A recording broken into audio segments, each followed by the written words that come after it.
Kia ora whānau. Nau mai hara mai i raro te korowai o te aroha me te rangimari o te atua. Ka nui te mihi aroha ki o koutou, me tō koutou whānau, me tō koutou hāpori i tēnei wā. Nō reira, tēnā koutou, tēnā rā tātou katoa. Kia ora e hoa mā. Just firstly, I want to acknowledge the situation that we find ourselves in at this time. This time is unprecedented. We have never experienced this in any of our lifetimes. And so it's important that we acknowledge that we, from JM Mackenzie and on behalf of JM Mackenzie and Mana Communications, acknowledge the situation that all of us find ourselves in. These are challenging times, and for many of you who are working with whānau that are in situations that are not the best. The impact of COVID-19 couldn't come at a worse time for some of our whānau. So we acknowledge that. We understand that many of you will be busy working with your people, with your whānau, and also with your own personal whānau and your own work situations. We're cognizant that this is a challenging time for us all. And the fact that you're here with us tonight is really remarkable, and we acknowledge that, and we appreciate your time that you've availed for us to be with us tonight. We hope that you're safe, we hope that you're well, and that the impact of COVID-19 will be minimal, and that in due course, in a not too long or far in a distant future, a not too distant future, we will have an opportunity to connect and engage kānohi ki te kānohi. However, at this time, we are fortunate to have technology, and we're grateful that we're able to utilize technology to share with you this evening, this webinar. I would also just, on behalf of JM Mackenzie and all the kaikoki that are out there, just want to share with you our aroha and our thoughts and prayers are with you all at this time. I'd like to now introduce to you our presenter, the person that will be presenting and doing the presentation for the Media Relations 101 webinar, Caleb Holm-Moyer, who is the Managing Director of Mana Communications. Mana Communications has been working with JM Mackenzie Trust for the last year and have done some fantastic work. Some of you out there have been the recipients or been benefactors of their expertise and of their experience. So I want to acknowledge the fact that Caleb is with us tonight and afforded us his time despite all that's going on around us at the moment. So without any further ado, I'd like to pass the time over to Caleb to introduce himself and then run through the presentation. Actually, before we do that, my apologies. I just remembered that there will be an opportunity for you to have a Q&A. So for those of us that are familiar with Zoom, you're familiar with the icon down at the bottom of your page, the Q&A. For those of us that are new to the Zoom function, if you can touch your device, if you're on a touchscreen or if you're on a PC or laptop, if you can click on the icon down the bottom there, which says Q&A, at any time during the presentation, and even in the Q&A session at the end, feel free to ask any question to Caleb, and he'll be more than willing to answer any of those questions. I'll ask those questions on your behalf just to make sure that there is an easy and free-flowing exchange, and hopefully I can do your questions justice as I ask them on your behalf. At the conclusion of the Q&A, we will wrap up and hopefully see you in the not too distant future. I'll now pass a rākau over to Caleb. Kia ora Will. Nā mihi mahana kia koutou katoa, ko oku tūpuna no Irani, ko te whanganui a tara tōku kāinga, ko Caleb tōku ingoa. Nō reira, tēnā koutou, tēnā koutou, tēnā tātou katoa. Welcome everybody, and just to mihi to Will, Absolutely, it is unprecedented times, and thank you for taking this time to listen to this presentation. It'll take about 15 minutes, and then there's time for Q&A, and hopefully it's helpful. So I'll just get my screen up now, one second.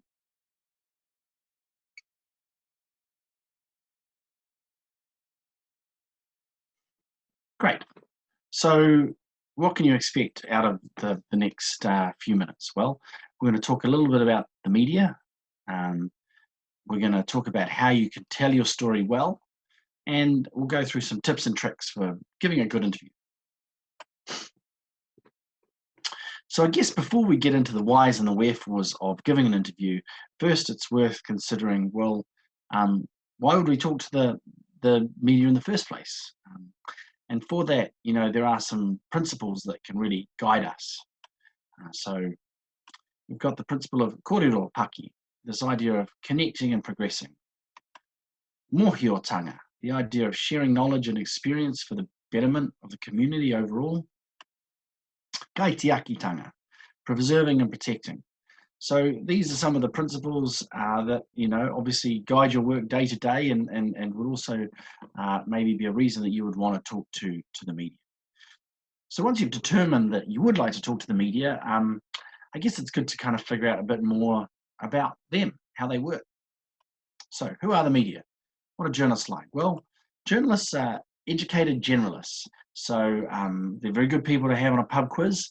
They know lots of information on lots of things, but what they're not is they're not specialists. So I guess the learning there for yourselves is that it's really useful to just make sure you take the time to inform the journalists about your mahi, because they probably won't be specialists in it. And if we want them to do a good job of telling your story, it's important that we inform them of that. Journalists they're competitive, they're young, and they're busy. So they've got daily deadlines. They're always trying to produce stories quickly. They're in a rush. And so on and so forth. So what are the implications of that? Well, it's like the point I just made. It's really important to take the time to make sure they have the right information, because they may not get there themselves. So we just want to guide them in that process. And they're driven by the daily news agenda. So, I'm sure you'll be aware of this, but what are some of those news values that journalists are looking for? Well, they like anything that's new or different or unusual. They love trends, they love research, anything that's unique, anything that's shocking. Some of the news at the moment about COVID-19 is shocking. So these are the news values, and I think if you can tie in your story to some of those values, then you're more likely to get a journalist to take interest. So it's just something to keep in mind. And having worked with many of the rōpū, I know you're doing really amazing, groundbreaking work across the country. So I really think a lot of it has those exciting news values that journalists are looking for. Right, so now we're going to move into some slides about preparing for interviews. So I guess that's the first and major point. It's really good to prepare. Some conversations we have, we don't think about at all. In fact, most of them with our friends, our partners, that sort of thing. But some conversations we really think about, and I think it's worth considering putting interviews into that category. Like if you're talking to your boss or a new business prospect, you wouldn't go in there without having a think about what messages you want to get across, and that's really the same for interviews. And I think it's also worth acknowledging that it's an atypical situation. You've got one person asking all the questions and the other person giving all the answers. It's unusual. And sometimes it can feel like you've got the interrogator and the interrogated, and you have the person with the control and the person who's passively giving the answers. And that's natural to sort of maybe come to that conclusion, but it's not actually accurate. So what are journalists trying to do? They need a story. They're busy. If they don't turn up with a story, they're not going to get anything in the paper. Their editor's going to be really mad with them. So they need you. They need the information that you have. So therefore, you are an equal participant in that situation, and it's really good to feel empowered, I think, in that. So what can you do? Well, preparing in advance is a really useful thing to do. So, just at a basic level, is it a print interview, a radio interview, or a broadcast interview? If it's broadcast for TV, they're going to want good visuals. That's really going to drive how they tell the story. Then you want to understand the, political stance of the media organization as much as you can. Then it's helpful to understand the stance of the journalist that you're working with. Read some of their articles. One thing I would often do is I read their articles and then I would say, hey, I really enjoyed your piece on such and such. And, journalists, they exist to have people read their material. So, that will usually make them feel good about themselves and help to build rapport. So that's something to consider. Another thing to consider is if a journalist calls you for comment, unexpected, I would advise not giving that commentary straight away.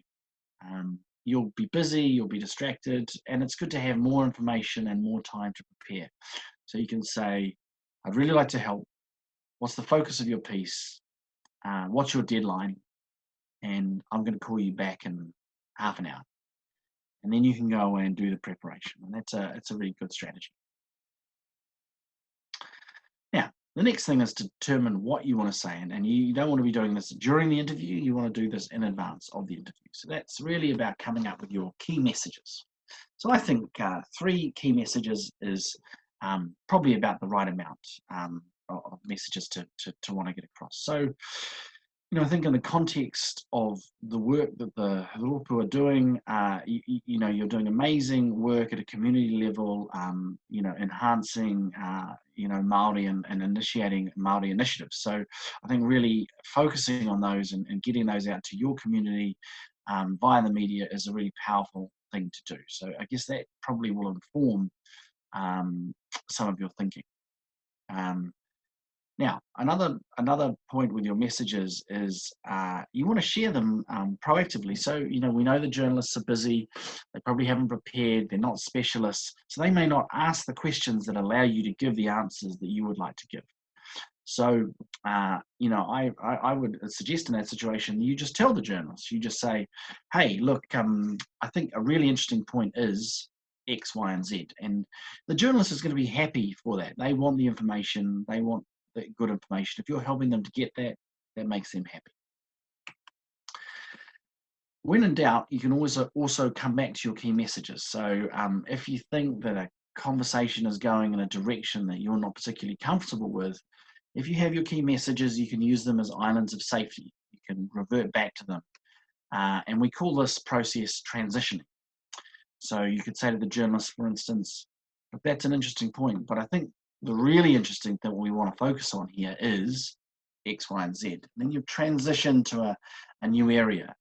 And, the journalist might want to go back down that path again, and you can just transition them back. And that's where this concept of the equal exchange is really true and accurate.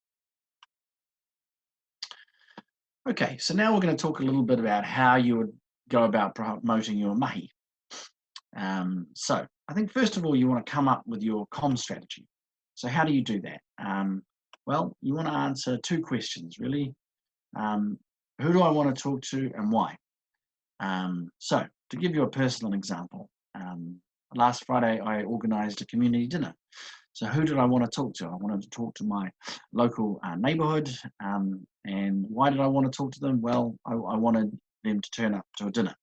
And then from that, I had to determine what communications channels I would use. And there's many. You've got the traditional news media, TV, print, radio. You've also got social media channels.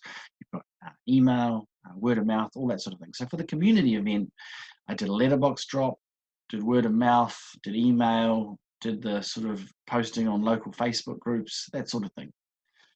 Now that's different from an approach that we might take for some of our clients. So we work with some clients in Rotorua, and they want to talk to the Bay of Plenty region. So the news media is a good way to get to a really broad audience. So we create stories that we give to the local Bay of Plenty media. So yeah, that's just a bit about thinking my communication strategy will determine the channels that I want to use. Right, so then you want to write down your 5 W's and your H. So this is one of the first things that you learn in journalism school. If you look at any news story, it answers the following questions: who, when, why, what, where, and how. And usually those questions are all answered in the first paragraph of the story. So it's a really good way to get all of the key information down in 1 to 2 paragraphs. So it just helps to guide that process. So when you're doing it, keep your story simple, have one clear message, and be compelling. Try and adhere to some of those news values. Okay, so our final slide is looking at preparing sound bites. So what's your 30-second pitch that you might use with funders, or at a dinner party, or with potential prospects, all sorts of ways, with media. It's really powerful to have a concise way of explaining what you do and why you do it. So how do you go about creating the 30-second pitch? Well, first of all, I guess is you want to determine who's your audience, what's your story, and what is your goal. The sort of big picture stuff. I find one useful way to do that is to answer the question, what do we do and why does it matter? And, I just know from working with so many of you that what you do is so vital and important that that's an easy thing to answer. So just, I guess, trying to find a way to tell that in the 1 to 2 sentences is going to be very powerful. And then practice it. Try your 30-second pitch out on your partner. If they're anything like mine, they'll give you some fair feedback. And then just rehearse it a lot. Rehearse it with friends and family, by yourself. Just get it so it's like a second nature. And I think in all of this, be authentic. And if something doesn't go quite to plan, that's okay. Key part to really good storytelling is being true and authentic. So, yeah, that's the end of my presentation. Hopefully you found it useful. I'm just going to stop sharing my screen and hand back to Will. Kia ora, Caleb. Thank you so much for that presentation. Really appreciate the advice and the message that you shared with us today. And I know just from watching it again, I've learned some new things in there and been able to kind of think on some other things as well that I can apply in my own life as well. So I appreciate that. We're going to go through some Q&A at the moment, and we've got a few questions here that we're going to go through. And just like I mentioned before, I'll ask the questions on your behalf and hope that I can do that justice, the questions that you may have. And then Caleb will go through and answer those questions as well. Sounds good. Yep, and just feel free to at any time, if you want to add some more questions, you're able to do that as well. So our first question, Caleb, is how do you deal with a journalist who comes to you with a set agenda? I think that's a great question. That's partly where that preparation piece comes in. You want to research the sorts of stories they've written in the past, understand the media organisation, and I think also if they come to you specifically, like if you haven't gone to them with a story, they've come to you. I think you want to get some key bits of information. What are you writing on? When's it going to run? What's your deadline? Yeah, just to really understand before giving any answers. So that's the preparation piece. Now, if they have an agenda while you're talking to them, that's where you use your islands of safety. You just keep going back to your key messages, and you only give the information you want to give. You don't have to give any other information, even if it's asked of you. You just keep going back to what you want. Now, in reality, most journalists are pretty open-minded and will just want to hear the story that's at hand. So majority of interviews, it'll be pretty straightforward. But sometimes, yeah, you will need to be a little bit careful. Kia ora. Do your 3 key messages always stay the same, or are they specific to each interview? I think the underlying themes will remain the same, but I would strongly encourage you to tailor the messaging for each different situation, because stories change, situations change slightly, and it's always better to be specific to the situation. Yeah, but the underlying themes, I'm sure, will remain similar. Okay. Are there any journalists you should avoid talking to altogether? That's a good question. Like, I think majority of journalists that you'll be talking to are fine, but yes, I mean, I think you should exercise some judgment, and I think that's part of that research piece to try and see if they do have an agenda, what their perspective is. I would probably not advise anyone here to talk to Mike Hoskins. You know, he's a guy with an agenda, not a good one, I would argue.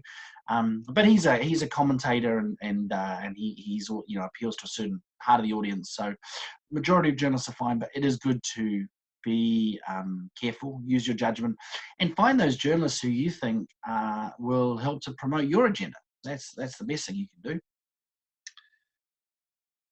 Can I read a story after I do an interview, but before it goes to the news? Uh, it's highly unusual for that to happen. It sometimes happens, but it's not normal. Journalists tend to not want to share their stories in advance. From their perspective, they're the authors. It's their job, and I guess if they got sign off from everybody, it would be very, very difficult. So that's their perspective. Obviously, that's different sometimes from our perspective. So you can always ask the question. Sometimes they will allow it. In the case of a piece of work we did with Potama Rites of Passage, they did allow it. So that was good. We saw it in advance. One thing they usually will allow is if you say, "Look, could you show me my direct quotes?" They will usually allow that, and that can be powerful because it gives you a sense of which direction the story's going. Right. And it looks like this is our final question. So thank you, Fano, for all your questions that you put through tonight. Really appreciate that. What happens if I'm not happy with a story that's in the news? I guess about them. Um, Look, I mean, that does happen sometimes. If there's factual errors, you can always go back to a journalist and they'll change it for online. That's no trouble. If you think that you were misrepresented in a way, if it's not factually incorrect, but you feel the tone wasn't fair, you can always constructively have that conversation with the journalist, and that's a good thing to do to change things for the future. But the best thing you can do is to try and avoid that situation happening. And the way that you do that is through all of the stuff we just talked about: preparing in advance, knowing about the media organisation, having your key messages, really and getting those across. So preparation is key. Awesome. Thank you so much for answering those questions. And thank you, Fano, for putting those questions forward. I hope they weren't too tricky for you, Caleb. It's good. They were good. Thank you. But some good questions. Really good. Yeah. Challenging. All right, so that's the end of our webinar, Fano. We appreciate your time again to allow us the opportunity to share with you this webinar. For those, we also acknowledge those that couldn't make it tonight. We decided to go ahead with this webinar because we had planned to, and there were many of you that wanted to participate in this webinar, so we've done that. And for those that weren't able to make it tonight, there's going to be a recording of this webinar that will be made available to everybody to view, all the kai kōkiri. And we may do another webinar in the future when things maybe get back to some normality. And on that note, we just hope and wish, on behalf of J.M. Mackenzie and of Mana Communications, we hope that you're all keep well, keep safe, and stay healthy, stay alive, I guess, at the end of the day.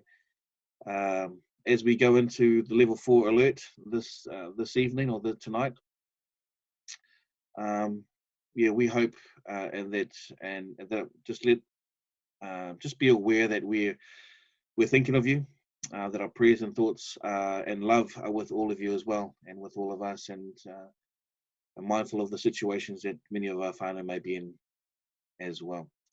So thank you once again. Thank you, Caleb. I appreciate your time and your expertise that you shared with us this evening. And we look forward to the opportunity when we can all see each other. Ka nui ki te ka nui.